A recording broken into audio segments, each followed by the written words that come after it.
partner up with a Web3 consultancy called Steakhouse Financial.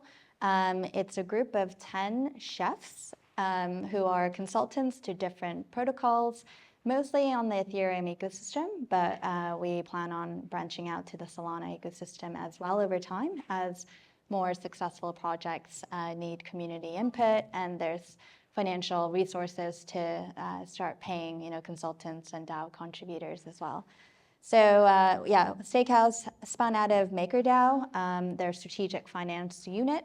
And since then, we've won different accounts.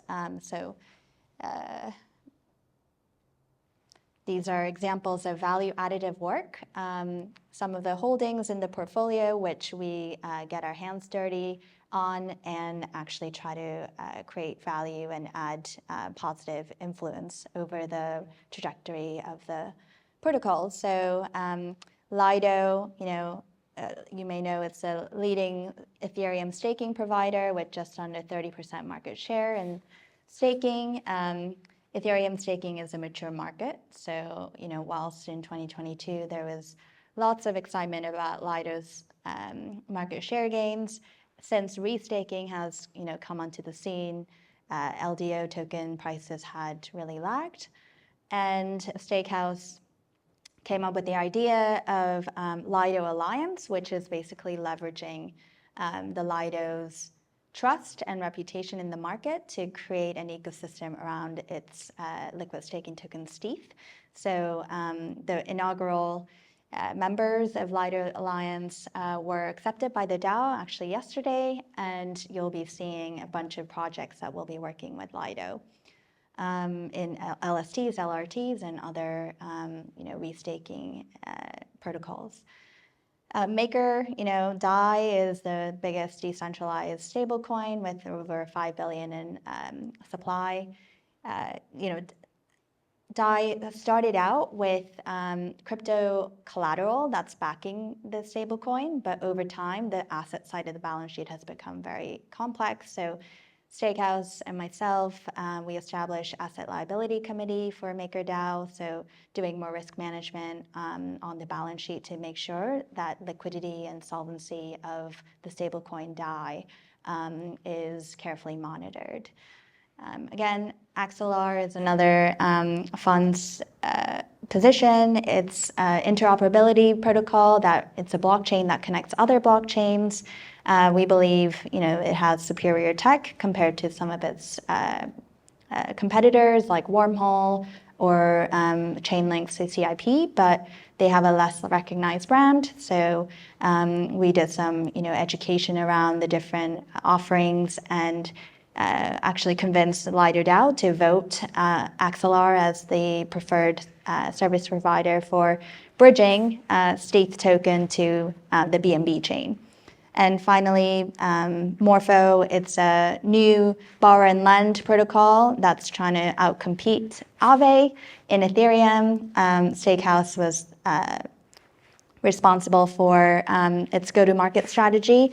So we are one of the first risk curators that's created the first repo markets and also the first to bring PayPal's PYUSD stablecoin to borrow and lend protocol in Ethereum. So these are examples where we get our hands dirty to improve the future prospects of the portfolio holdings. So today I want to talk about what crypto represents for a fundamental investor and how there's lots of traders who are, speculating on meme coins and kind of the next, hot thing. But from a fundamental investor's point of view of, which are the projects that we could, conceivably invest in the next 3 to 5 years, we want to understand how to think about, the worthiness and the investment worthiness of these tokens. And also think about how we can economically value digital assets. And I must say, I am very influenced by the equity world, as I was an equity investor. So we're really focused on bringing some of the best practices and insights from the stock market and the years of, institutional investment, practices that have developed. So I want to go back to before crypto, what open source software represented. So back in the in the 80s or even 70s, open source software really kicked off with the development of Unix. So Unix was a multi-user, multitasking operating system developed by Bell Labs, and there were multiple different teams around the world that try to scale Unix or Unix-like operating system. So there was, Berkeley software distribution. There was Xenix, which was Microsoft attempt at trying to scale Unix. AT&T also had their go, and a few other organizations that brought together software developers to really scale Unix, but for different reasons, they all failed. Most of them actually ran out of funding, so that's one of the primary reasons why these attempts actually failed, until a guy called Linus Torvalds comes on the scene. He's a Finnish-American software engineer. He created Linux, which eventually, as we know, becomes the most popular operating system for the business servers market. So when we think about why was Linux so successful, we can pin down his success to a couple of traits. So Linus Torvalds, first of all, was a successful community builder. He had this leadership style which is very collegial. It was not based on power relationships. He got developers to bring in other developers to start growing the community and start contributing to the development of Linux. And he also was leveraging very successfully the internet, which was becoming more widely used. So the World Wide Web was an amazing communication channel where developers all over the world could start collaborating over. So he was able to really leverage the entire global pool of developers. And what is the benefit of open source software like Linux over closed systems? Well, you may have heard the saying, many eyeballs tame complexity. So especially when you're building mission critical infrastructure like operating systems, then you want as many eyeballs around the world as possible so you can course correct and spot errors and bugs in the code. And also, it's just easier to develop something in an open source way because you spread the high cost of development over multiple different developers. But there was still an issue, right? Hackers were poor because there was no easy way of monetizing open source software. And so you started, attracting developers that had primarily non-materialistic motivations like altruism, idealism, prestige, artistic satisfaction. So if you go to, an open source software conference that's non-Web3, you'll see people who look like hobos, basically. They're not money-driven at all, or stereotypically not money-driven. And they generally have a very distinct outlook on life and their contributions to open source software. So yeah, a couple of reasons why open source software really didn't take off in mass scale is because it had poor value capture. So how Linux ended up being able to monetize was through a company called Red Hat, which built solutions on top of this open source software. Linus Torvalds actually only got $1 million worth of Red Hat stock when it IPO'd. So for somebody who created this amazing movement, he really didn't, directly benefit to the extent that we thought, he might. And there were a couple of other ways before crypto that open source software projects would end up monetizing. So I've listed a few here. Widget frosting is basically the method whereby you monetize the hardware, but you provide the software for free. So Apple Computer had an example of this where they open source their core OS called Darwin, but they would obviously monetize the hardware in the computer. We mentioned Red Hat. This is a typical give away the recipe and open up a restaurant strategy. So you create services around around Linux to monetize from, say, enterprise customers. And then there's accessorizing. So say provide some sort of professionally produced documentation which you can sell on top of just distributing the software. But Web3 is an amazing iteration to open source software because now we have these wonderful instruments called tokens. So tokens, I believe, are transforming value creation of open source software. And if we were to sort of categorize the innovations that tokens bring, I think it can be summarized as such. Tokens are funding mechanisms, so you can sell tokens, which allow different projects to get started. They serve as an incentive mechanism for developers to get paid, so projects can retain top talent. They also represent payment mechanism, so internet native money, which lowers friction for charging for your software. They are also, as we know from meme coin craze, engagement mechanisms. So they raise awareness from global public markets around your open source software project. And then finally, they are a vessel for accruing value or any sort of economic value retention. I think value, here I note, can be a tangible value in the form of cash flows generated by the protocol, but also intangible value, which is generated from the overall community. So when we talk about token value capture, a lot of my TradFi colleagues ask me, what is a token? And it's a really difficult thing to, summarize because tokens can be so diverse in their design.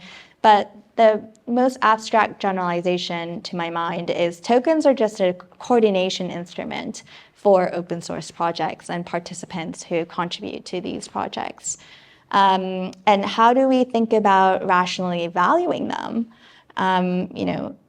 Obviously, the project has to have some sort of product market fit and should be addressing a big opportunity.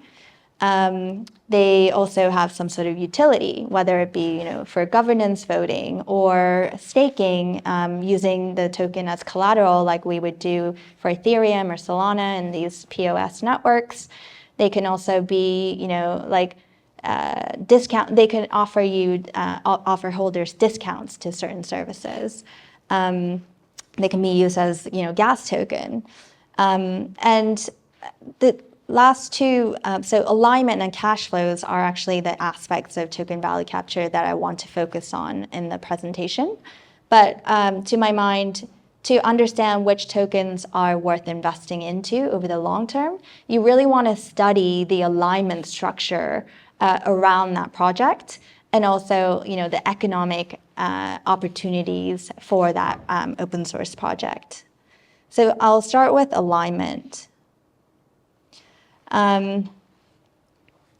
So when we look at Ethereum, Solana, or even the top projects, they're actually set up, their communities are set up very differently. So I'm going to go over 4 different models. And of course, these are not finite models, but it'll give you a flavor of how to think about, token valuation as well as alignment within the community. So Ethereum, they had a fair launch, ICO, I believe it was around 2014 or 2015.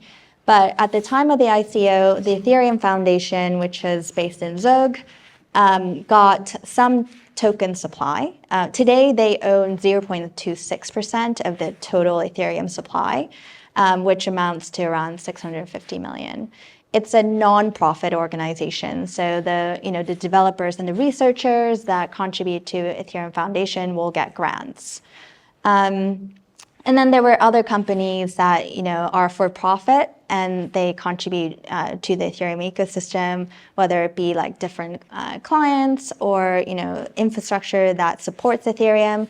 So Consensus, Nethermind, those are the types of companies. This is a relatively clean model because all of these ecosystem actors are, they depend on the price of ETH to continue to sustain themselves. But the weakness is, because Ethereum Foundation is a nonprofit organization, if they run out of funding, there's not going to be any more resources available to support the core R&D activities. Let's look at Solana. It's set up slightly differently. So we have a nonprofit foundation and then a for-profit company. So the nonprofit is, of course, the Solana Foundation, which encourages the growth and adoption of Solana. And the Solana Labs, which is the core dev team, which is actually a for-profit organization. So they have the dual mission of not only developing the blockchain, but also monetizing, peripheral opportunities. So the Solana phone that was launched sometime last year was actually launched by Solana Labs with the mission of actually generating economic profits. So strengths here, because Solana Labs wants to monetize, they can have a longer runway if they succeed in their monetization strategy, but the weakness is that the core team has to juggle between R&D of Solana and product monetization. So there could be some like less transparency in the Solana ecosystem.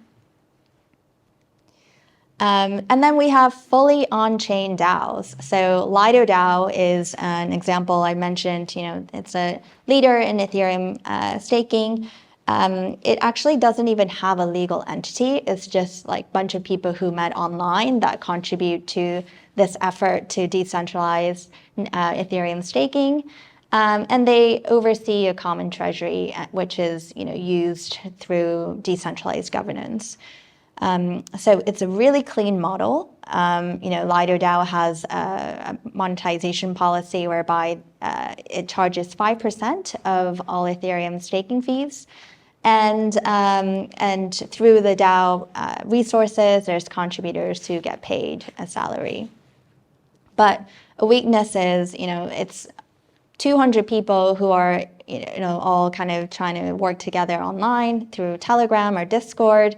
It's very messy. It leads to inefficient decision making. And there's, of course, no legal certainty. So it can actually inhibit some business activities or integrations with more centralized players like custodians and exchanges. And then finally, the most complex of them all, Uniswap. You've got 3 different entities pursuing, different missions. So you've got Uniswap Labs, which is a for-profit entity based in New York. They actually raised equity from equity investors. So they have a different,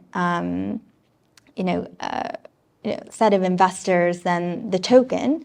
So the Uniswap DAO is also the for-profit organization which caters to the token holders. And then the Uniswap Foundation, which is a nonprofit, similar to Solana Foundation, tries to support the ecosystem growth via grants. So in this instance, obvious weakness is there's a potential conflict of interest between the equity holders and the token holders. There's very limited transparency about what goes on in the private company, which is Uniswap Labs. And they actually had raised a scandal sometime last year whereby Uniswap Labs started monetizing the flows coming through the Uniswap Labs front end. And that was seen as potentially competitive with the fees that Uniswap protocol could charge to its end users. So in this instance, I would say the alignment is the weakest around token because the equity holders want the equity value to go up.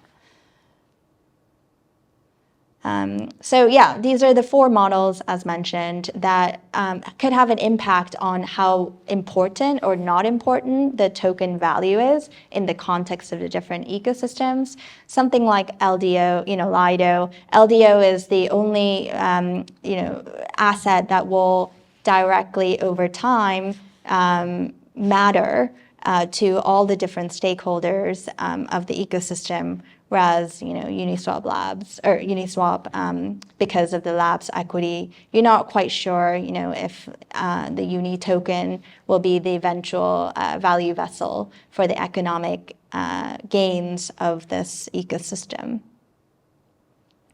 And then, I'd like to, end with the next section, which talks about token valuation. So we've thought about alignment and how that could impact token value. Now, can we think about ways to rationalize how much one should pay for a token? What is a fair value of a token? And here I start with this categorization provided by Robert Greer in 1997. He published this thing called What is an Asset Class Anyway in the Journal Portfolio Management. And here he classifies assets by 3 categories. He says all assets can be categorized into either a capital asset, a consumable asset, or a store of value asset. And capital asset is an asset that has future cash flows. Stocks and bonds are one. Real estate, real estate income is future cash flows, so that's another. And crypto, some crypto actually provides, cash flows to the holders. The second category is, consumable assets that have some sort of economic value, but the asset does not produce any ongoing cash flows. So examples are commodities, precious metals, and again, crypto. Some crypto has some value, although doesn't have any ongoing cash flows. And last but not least, store of value assets. They can't be consumed or valued, but through a social consensus, the world decided it has value. So gold is one, currencies is another, and fine art. And crypto could, some crypto, maybe like Bitcoin, which is not very widely used, could be seen as store of value asset. So here I've thought about, after the speculative bubble is, over after multiple cycles, let's say in 20 years, the world gains a better understanding of what digital assets represent. What could be the rough end game value accrual for crypto assets? And as mentioned, Bitcoin, people mostly believe that it can hold its value, so therefore it's a nice diversification tool for savers. Most of its value will come from the store of value aspect. It may have some intrinsic utility, so you may maybe transact with Bitcoin for purchasing, pizza or a cat, who knows. Ethereum is actually a more usable technology. Its open ledger is used by millions of people around the world. And Ethereum gains gas fees, so it has cash flows. So the green bit here, intrinsic value, is the value derived from the future cash flows, which are transaction fees of Ethereum. Application tokens. So any applications built on top of layer 1 blockchains, I surmise, will be more like traditional businesses. So their value probably will come from the future cash flows, or the majority of their value will come from their future cash flows. And of course, stable coins like Agent, it's a medium of exchange. It's where people could potentially store their assets and savings into.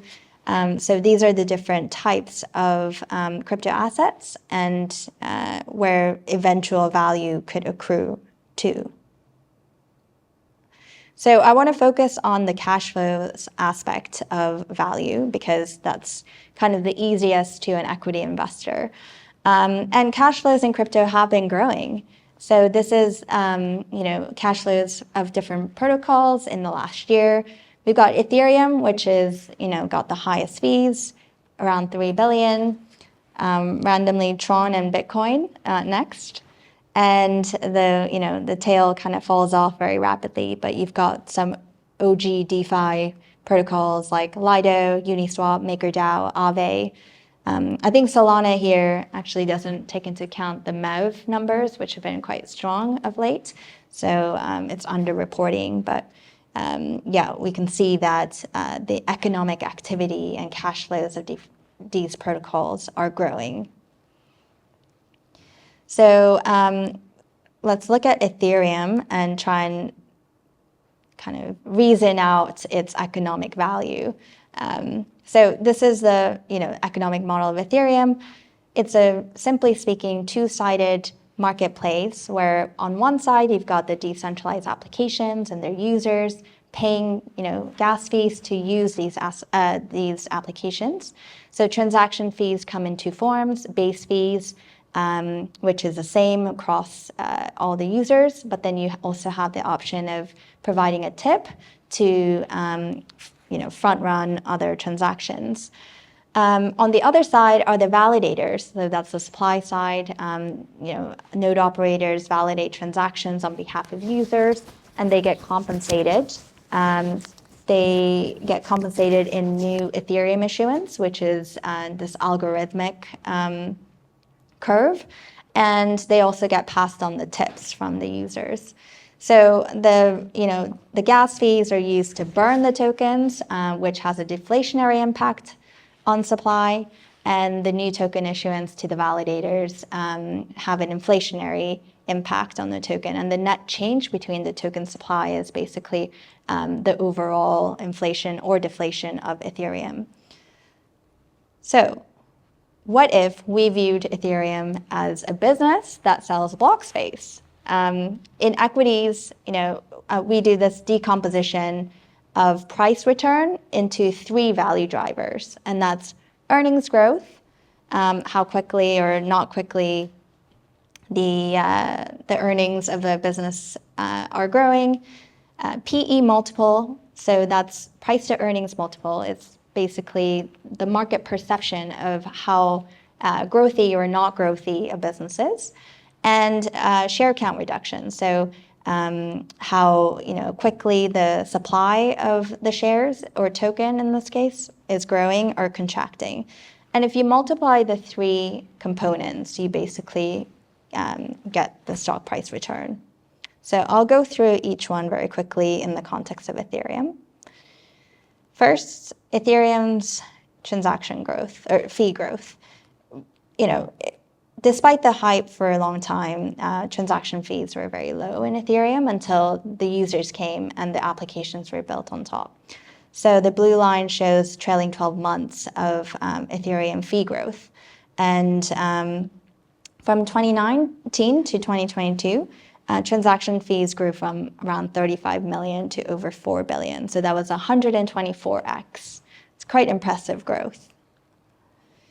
But its price to earnings multiple, totally the opposite. So price to earnings multiple, as mentioned, is the market perception of the growth potential of something. To give you some context, in global stock market, the